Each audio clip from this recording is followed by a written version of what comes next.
अस्सलाम वालेकुम दोस्तों, मैं फ़याज़ महमूद हूँ और मेरे साथ मौजूद हैं जानज़ेब अब्बासी साहब। और जानज़ेब अब्बासी साहब आज बड़ी ही एक ज़बरदस्त खबर के साथ सामने आए हैं, क्योंकि इस वक्त इस्लामाबाद क्या पाकिस्तान में एक ही मौजू ज़ेर बहस है, और वो है इस्लामाबाद हाई कोर्ट के 5 जजेस का जो मुमकिन ट्रांसफ़र है, जिसके लिए 28 अप्रैल की तारीख मुकर्रर की गई है। और इस पे इस वक्त अगर हम देखें तो चीफ जस्टिस पाकिस्तान याया अफरीदी बिल्कुल दूसरी तरफ खड़े दिखाई देते हैं।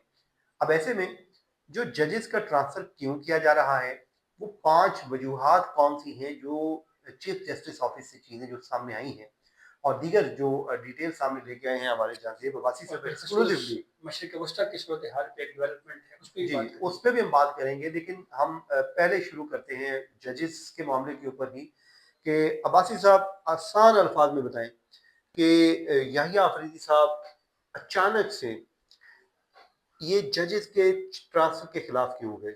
अब फयाज़ जो पहला फ़ेज़ अगर हम देखें सरफराज डोगर साहब की जब ट्रांसफ़र हुई थी हुँ, इस्लामाबाद हाई कोर्ट में, तो उस वक़्त चीफ जस्टिस याहिया अफरीदी साहब इसके हक में थे। हुँ। और सिर्फ सरफराज डोगर नहीं, दीगर और 2 जजेस भी थे जो ट्रांसफ़र होके इस्लामाबाद उन्होंने हाई बल्कि कोर्ट में इसके आए। हक में एक पूरी वो जब तकरीर के जी, दौरान इसका डिफेंड भी किया था भी इसको। डिफेंड भी किया। अब मसला ये है कि 2 तरह के फ़र्क हैं। एक तो ये है कि उस वक़्त जब एक जज को ट्रांसफ़र किया जाता था तो उसकी रज़ामंदी, हुँ। जिस हाई कोर्ट से उसने आना है उसकी रज़ामंदी, जिस हाई कोर्ट में आना है उसकी रज़ामंदी और चीफ जस्टिस ऑफ पाकिस्तान की रज़ामंदी शामिल थी। और जिस जज ने आना है उसके सबसे पहले तो 4-5 सबसे बंदे। पहले तो उसी से ही पूछा जाता था। बिल्कुल। ठीक है, अब वो सूरत हाल नहीं है। अब सरकारी मुलाजिम की तरह इस्लामाबाद वाले को पंजाब फेंक दें, बलूचिस्तान किसी को फेंक दें, किसी को किधर फेंक दें, कहीं पे कोई रुकावट नहीं है। 27वीं तरमीम में ये अमेंडमेंट की गई है। एक तो ये फ़र्क है।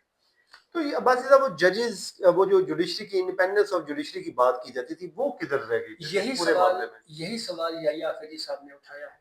उन्होंने कुछ अल्फाज बहुत सख्त इस्तेमाल किए। हुँ, याहिया आफरीदी साहब ने अपना जो 9 सफ़ात पर मुश्तमिल जो जवाब सामने आया है, इसमें 5 वजूहात बयान की हैं। उसमें एक जगह तो ये भी कहते हैं कि अगर ये प्रैक्टिस शुरू होगी, तो न सिर्फ अदलिया की इंडिपेंडेंस जो है वो मुतासिर होगी, हुँ, बल्कि जजेस एक तरह से जो जैसे डिस्पोजेबल चीज़ होती है। हुँ। अब लफ्ज़ डिस्पोजेबल ये बड़ा सख्त लफ्ज़ इस तरह सख्त से है लफ्ज़ है, बड़ा ही कि सख्त लफ्ज़ है। ऐसे जजेस ऐसे होंगे जैसे उनको इस्तेमाल करके फेंक दिया जाएगा। जैसे हम आम तौर पे वो कहते हैं कि टिश्यू का इस्तेमाल किया हो। जी, जी। पर इसका मतलब तो यही बनता है। वो अच्छा। क्या मतलब लेते हैं, ज़ाहिर है वही है। सब सबसे वैलिड जो 5 एतराज़ात हैं, जैसे एक एतराज़ उन्होंने ये कहा कि जस्टिस सिमन रिफ़त को, जस्टिस खादिम हुसैन सोबरो साहब को, आप अगर इनको सिंध हाई कोर्ट में भेज देंगे, हुँ, तो सिंध हाई कोर्ट की इस्लामाबाद हाई कोर्ट में जो नुमाइंदगी है सिंध की, वो बिल्कुल सिफ़र हो जाएगी। हुँ, जो इस्लामाबाद हाई कोर्ट का जो एक्ट है, हुँ। वो ये कहता है कि वफ़ाक़ियत जो है, वो इस्लामाबाद हाई कोर्ट में झलकनी चाहिए। लेकिन भाई साहब, यानी दीगर बार सूबों की भी बार नुमाइंदगी एसोसिएशन हो। तो मानती नहीं। वो कहती है कि जी ये कोई फेडरल कोर्ट नहीं है, ये इस्लामाबाद हाई कोर्ट है। जिस तरह बाकी लाहौर हाई कोर्ट है या सिंध हाई हुँ। कोर्ट है, बलूचिस्तान हाई कोर्ट है, तो वहां पे वहीं के लोग ही जज बनते हैं। तो इस्लामाबाद की हद तक कहाँ से आपने फेडरल है, क्योंकि फेडरल कोर्ट तो ये नहीं है, ये तो चीफ हाई कोर्ट है, चीफ जस्टिस इस्लामाबाद हाई साहब का कोर्ट ये है। व्यू है कि 2010 का जो इस्लामाबाद हाई कोर्ट का जो एक्ट है, उसमें जो है वो वफाकियत का जिक्र है। ठीक है। फिर उसके बाद याहिया आफरीदी साहब का एक और एतराज़ ये है कि सरफराज डोगर साहब के अलावा इस्लामाबाद हाई कोर्ट के कुल सिटिंग जजेस की तादाद है 9। ऐसे ही है। उन 9 में से आप अचानक से 5 जजेस को ट्रांसफर कर रहे हैं, तो पीछे क्या बचेगा यहाँ पे? नंबर 1। नंबर 2, ये जो असामियाँ फिल होनी हैं, इस हवाले से हमारे सामने कुछ भी नहीं है। हम्म। फिर उसके बाद एक सबसे वैलिड एतराज़ ये है कि कौन-सी ऐसी वजूहात हैं, कौन से ऐसे हालात व वाक़यात हैं जिसके सबब इन 5 जजेस को ट्रांसफ़र किया करना जाना है। बहुत ही को जरूरी हो गया है। हाँ, नहीं उसकी वजूहात क्या है? हाँ। ये जो रीज़निंग है, इस हवाले से सरफराज डोगर साहब जो हैं वो उनका मौक़िफ़ ख़ामोश है हम्म। कि क्यों वो ये चाहते हैं कि इन 5 जजों को ट्रांसफ़र किया ट्रांसफर जाए। कर दिया जाए। तो ये वो वजूहात जो हैं वो उन्होंने बयान की हैं। लेकिन फ़याज़ मैंने अपने तौर के ऊपर चेक किया है और मालूम ये हुआ है कि डिसेंट व्यू वही 3 से 4 ही है। सत्य हैरान है। वो ये तो जजेस ज़ाहिर ट्रांसफ़र हो है जाएँगे, हुकूमती मेजॉरिटी। तरजीह है, और वहाँ पे जी। वो हुकूमती अक्सरियत है।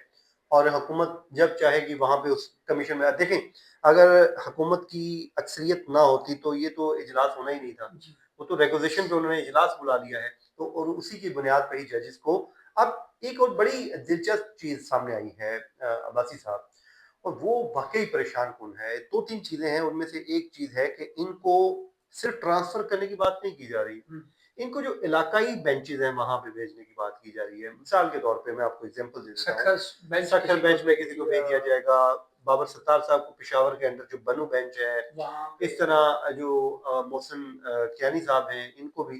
तो अभी तो ये तो इनको फ़ैसला, हो सकता है मुल्तान बेंच किसी को हाँ, भेज दें, जी, किसी को जी। खुशाब बेंच भेज दें, देखिए, किसी ये को फ़ैसला करना था कमीशन ने, लेकिन इस तरह की पहले से ही पूरी एक फ़ील्डिंग सेट कर देना, बिल्कुल। सेटिंग कर देना, तो ये सवाल क्या उठा रही है? क्या खुद ये सवालिया निशान नहीं बन रही? मेरे ख़्याल में ये इससे यही इम्प्रेशन जा रहा है कि शायद सज़ा देना मकसद है। हुँ। और पनिशमेंट के हवाले से अगर बात करें तो फिर एक दूसरी साइड जिस के तरह ऊपर पहले सिविल ब्यूरोक्रेसी को या इन मुलाज़मीन को फेंका जाता था, किसी को तुरबत फेंक दिया जी, जी, सज़ा के तौर पे, तो फिर किसी को कहाँ पे। काउंटर आर्गुमेंट ये आता है कि यार इसहाक साहब का नाम क्यों नहीं है?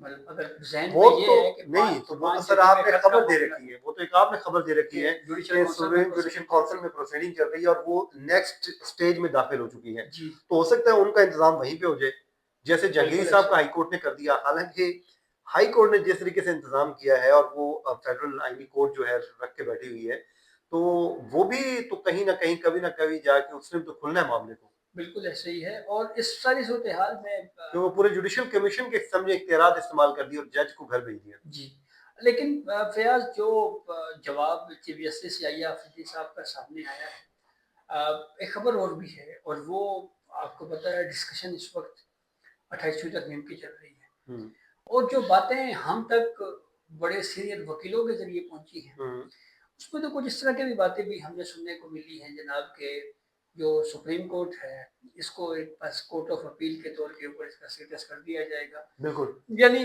महसूस लेकिन ये किया जा रहा है कि शायद अब सुप्रीम कोर्ट की ज़रूरत नहीं रही। अब्बासी साहब मुझे ये बताएँ, इस वक़्त supreme court court of appeal नहीं है तो और क्या है, मुझे ये बताएँ? बिल्कुल आप ठीक कह रहे हैं, जो अभी भी तो आप उस दिन का इंतज़ार करें जिस दिन जो है चीफ जस्टिस पाकिस्तान के सामने कोई केस लगा होगा, फाइल पड़ी होगी और काज़ी जस्टिस समीउद्दीन साहब कह देंगे, चीफ जस्टिस जो है फेडरल आईनी कोर्ट के, और वो कहेंगे वो केस हमारे सामने ले आएँ। तो शुगल तो तब लगना है।